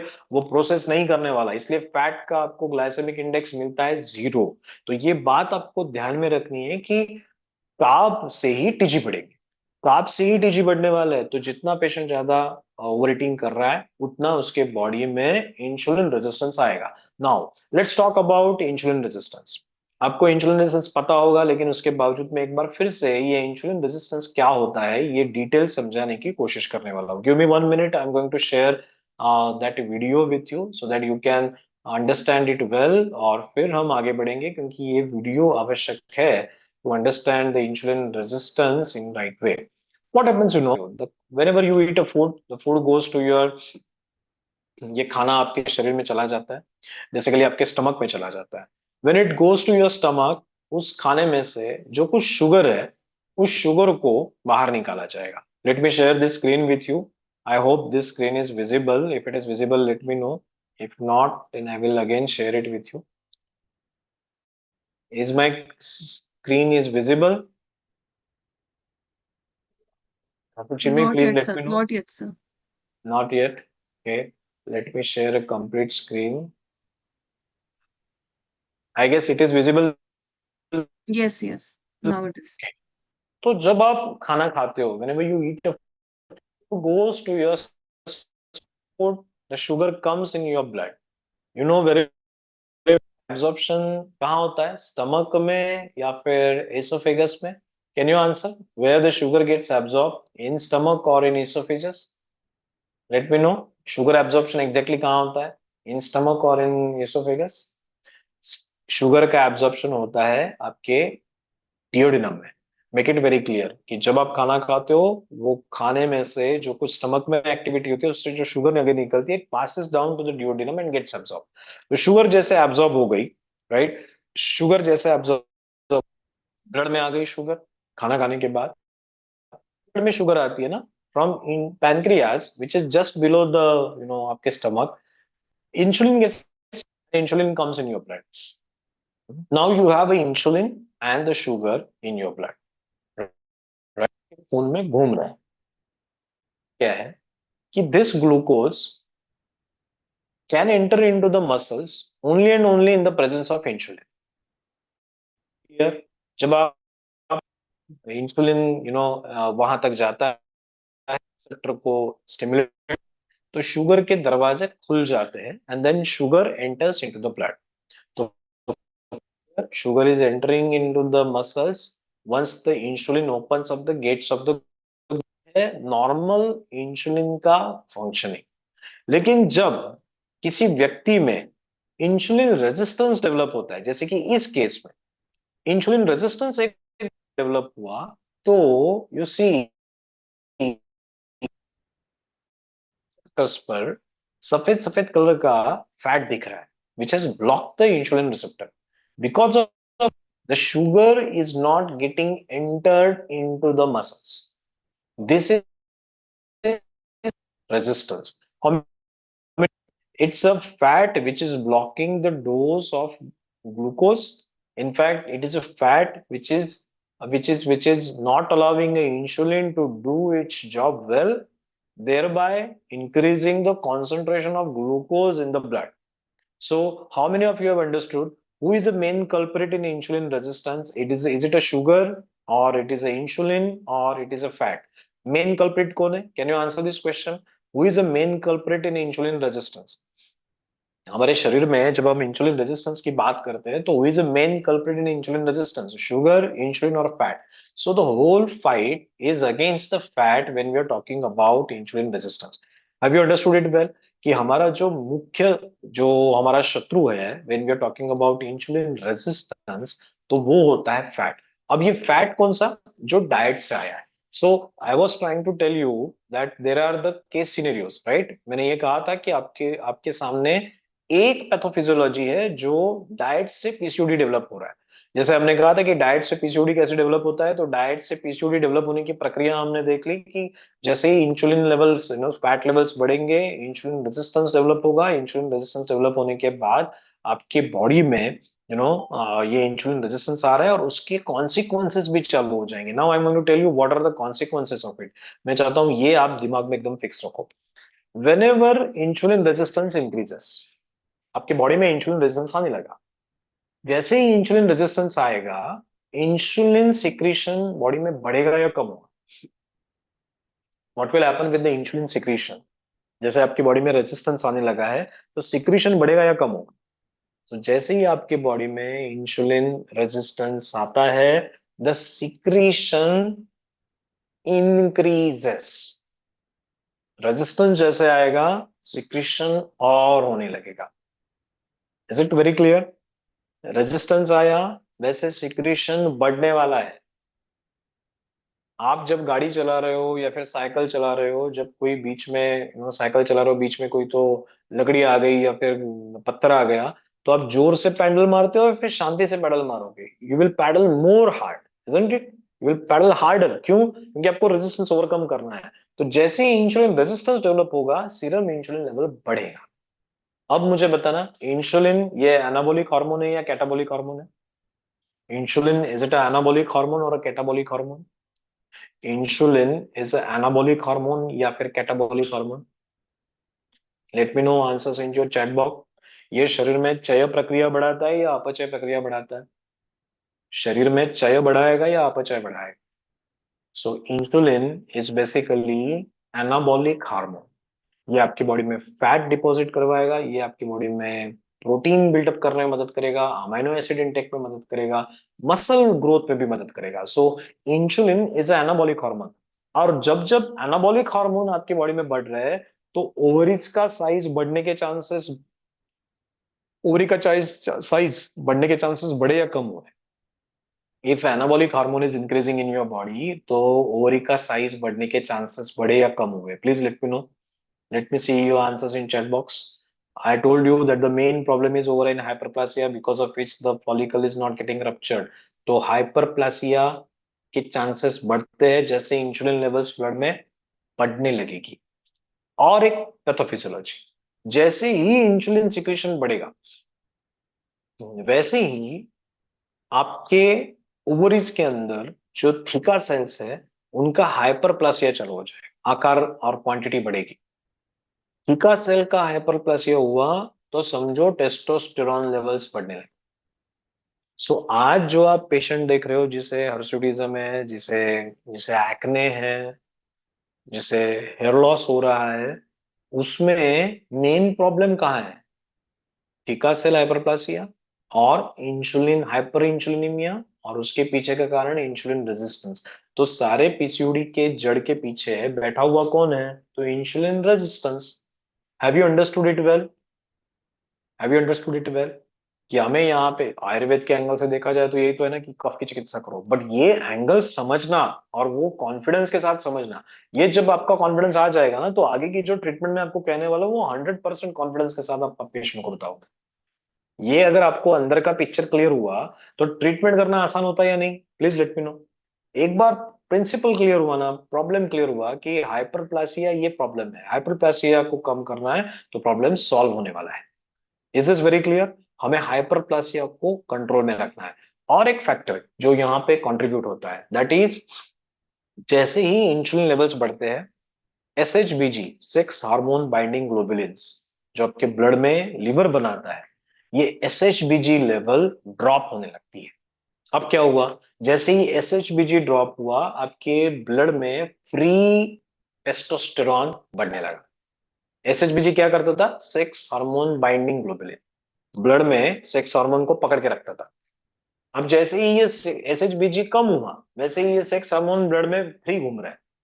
अब sex hormone blood में free घूम रहा है और testosterone already बढ़ा हुआ है, तो वो सारे अपने लक्षण दिखा देगा।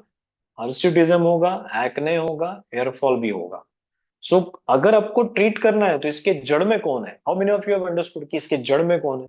Have you understood the core concept of disease? इसके जड़ में बैठा हुआ है इंसुलिन रेजिस्टेंस, और जो है इंसुलिन के रिसेप्टर के ऊपर जमा हुआ intramyocellular fat. Can you type it in chat box कि it's intramyocellular fat? just type it in chat box, intramyocellular fat, because once you get convinced with it ना, आप जो ऊपरी लक्षण देख रहे हो ना, आपको अंदर के कारण पता है। आप फिर ये नहीं सोचोगे कि अरे इसको ट्रीट रिजल्ट क्यों नहीं मिल रहा है। आपको 100% रिजल्ट मिलेंगे जब आप रूट कॉज को एलिमिनेट करोगे। So it's a intramyocellular fat which is causing insulin resistance, which is causing hyperinsulinemia, which is causing theca cell hyperactivity, which is causing reduction in SHBG production, which is causing rise in the free testosterone, which is causing acne, hirsutism and hair fall. If you want to work on it, पीछे काम करो तो काम बन जाएगा। सो अब जो कुछ आयुर्वेदिक चिकित्सा, आयुर्वेदिक प्रिंसिपल्स, डाइट हो, एक्सरसाइज हो, मेडिसिन के हो, वो जब आप एग्जीक्यूट कर रहे हो तो आपको पता है कि अंदर कहाँ काम करने वाला है। Now you are damn confident कि अंदर कहाँ जाके आप काम करने वाले हो। अब आपको प्रॉब्लम मालूम है, आपको सोल्यूशन पता है, आप आगे बढ़ सकते हो। और एक इंसुलिन रेजिस्टेंस का और एक दूसरा पैटर्न है, let me share that also with you. Insulin resistance का और एक फैक्टर होता है, let me share that with you. The second factor that is this one, stress induced PCOD. ये एक इंपॉर्टेंट फैक्टर है, आप ध्यान में रखना। जल्दी मुझे बताना कि समझो इंसुलिन रिसेप्टर्स के ऊपर चर्बी की परत बिरत कुछ नहीं है, चर्बी की परत बिरत कुछ नहीं है, इंसुलिन रिसेप्टर क्लियर है, एकदम बढ़िया है। लेकिन ब्लड में एंटी इंसुलिन हार्मोन्स बढ़े हुए हैं, एंटी इंसुलिन हार्मोन्स बढ़े हुए हैं। तो इंसुलिन सिक्रेशन बढ़ेगा या कम हो? रिसेप्टर पे चर्बी नहीं है बट ब्लड में एंटी इंसुलिन हार्मोन बढ़े हैं। अब इस स्थिति में इंसुलिन सिक्रेशन बढ़ेगा या कम हो? How many of you are getting the problem? इस फेज में भी इंसुलिन सिक्रेशन बढ़ने वाला है, प्लीज अंडरस्टैंड इट वेल। इस फेज में भी इंसुलिन सिक्रेशन बढ़ने वाला है क्योंकि एंटी इंसुलिन हार्मोन ब्लड में कंटिन्यूअसली बढ़े हुए हैं। Is this clear with everyone? Anti insulin hormone जैसे बढ़ेंगे वैसे सीरम इंसुलिन लेवल्स भी बढ़ने वाले कंसिस्टेंटली। तो प्लीज अंडरस्टैंड कि वहां पे पेशेंट के शरीर में चर्बी नहीं दिख रही है बट स्ट्रेस में इतना ज्यादा है कि कॉर्टिसोल बढ़ा है, डोपामिन कम हो चुका है। इंसुलिन रेजिस्टेंस क्यों आ रहा है? क्योंकि एंटी इंसुलिन हार्मोन कौन से है? ग्रोथ हार्मोन है, एड्रेनालिन है, कॉर्टिकोस्टेरॉइड्स है, टिश्यू नेक्रोजिंग फैक्टर्स है, ये सारे एंटी इंसुलिन हार्मोन्स है। ये बॉडी में बढ़े तो उसके अगेंस्ट इंसुलिन भी बढ़ेगा। जितना ज्यादा इंसुलिन उतना ज्यादा एसएचबीजी लो, उतना ज्यादा, जितना ज्यादा एसएचबीजी लो उतने ज्यादा प्रॉब्लम्स आते रहेंगे। So how many of you understood that PCOD निर्माण होने की दो प्रक्रिया है, एक डाइट से, एक स्ट्रेस से है। Have you understood it well? Have you understood it well? एक डाइट से है, एक स्ट्रेस से है। डाइट और स्ट्रेस, जो डाइट वाला प्रॉब्लम है वो डाइट से ही सॉल्व होगा, जो स्ट्रेस वाला प्रॉब्लम है वो स्ट्रेस से ही सॉल्व होगा। दो कंडीशंस में आपको पेशेंट को क्लासिफाई करना आना चाहिए। आई होप जितना कुछ सीखे हैं अभी तक, 4 से 5 एक ही घंटा हम सीखे, उसके पहले तो हम केसेस देख रहे थे। अभी तक जितना सीखे 1 घंटे में, पिछले 1 घंटे के केसेस में इस 1 घंटे का एप्लीकेशन दिखा या नहीं दिखा? पिछले 1 घंटे यानी 3 से 4 जो कुछ हमने केस स्टडीज सीखे थे, उसका एप्लीकेशन 4 से 5 में जो कुछ सीखे हैं उसका एप्लीकेशन पिछले केसेस में दिखा या नहीं दिखा? Please doctors let me know, have you understood the relationship between the things? अभी भी हमने बहुत कुछ नहीं सीखा है but still we are trying to explore the overall story. और ये सारी स्टोरी समझते समझते समझते ही आप पीसीओडी के रिवर्सल एक्सपर्ट्स बनने वाले हो। So I hope you will be able to participate in it well. Reels का कंटेंट मिला है हमें? Please let me know, have we got the content for reels? क्या हमें रील्स का कुछ कंटेंट मिला है? क्या हम इसके ऊपर पोस्ट क्रिएट कर सकते हैं? क्या हम इसके ऊपर कुछ ना कुछ स्टोरीज लिख सकते हैं? जो कुछ अभी तक सीखा उसके आधार पर अगर ये करते हैं हम तो बहुत बढ़िया बात होगी, because this is going to give you new patients. और न्यू पेशेंट्स बहुत है, उनके पास ये जानकारी नहीं है कि आप पीसीओडी के एक्सपर्ट्स हो और आपने ये जानकारी उन तक पहुंचानी है, तो आपको कंटेंट क्रिएट करना होगा। आज मैं यहाँ पर रुकूंगा। आज हमने एक बेसिक